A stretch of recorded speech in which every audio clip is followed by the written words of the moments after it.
प्रधानमंत्री नरेंद्र मोदी काली अयोध्या रे पहुंची यही पताका जो स्थापित करा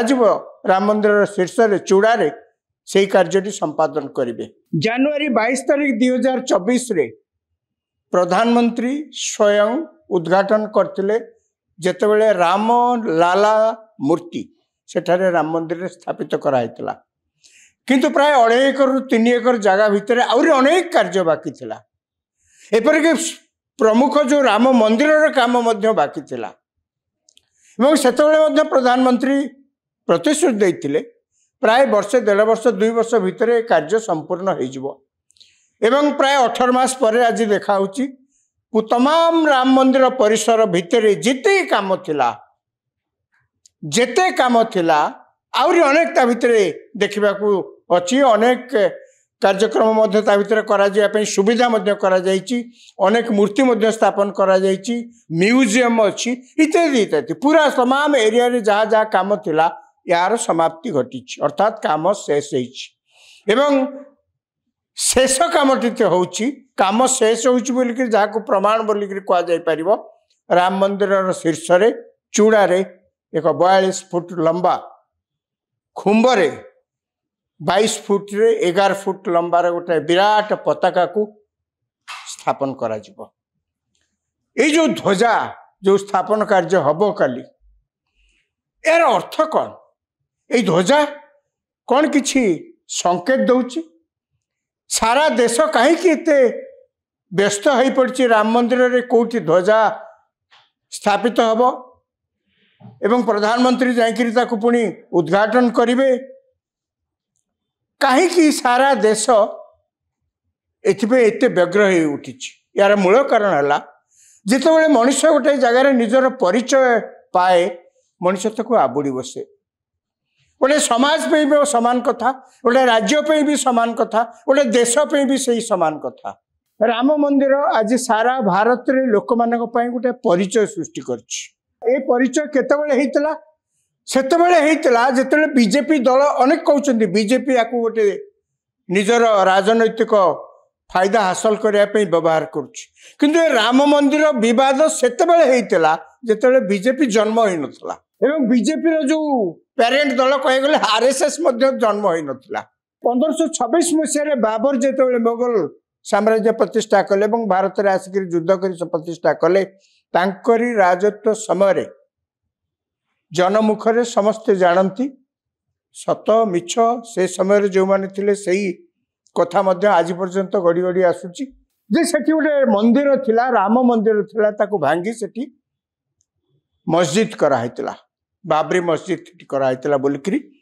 जनमुखरे एवं ये विवाद सेबेठो मध्य आरंभ होइतला। खाली विवाद हे नथिला 1853 मसीह रे ये तो 1526 बेलू गड़ी आसुची मुगल साम्राज्य प्रतिष्ठा हेला दिनु भारत वर्ष रे ए विवाद गड़ी आसुची 1853 मसीह रे सेठी दुई गोष्ठी भितर माड़गोल हुए हिंसाकांड सृष्टि हुए या पर अनेक घटना ये घटी शेष से समय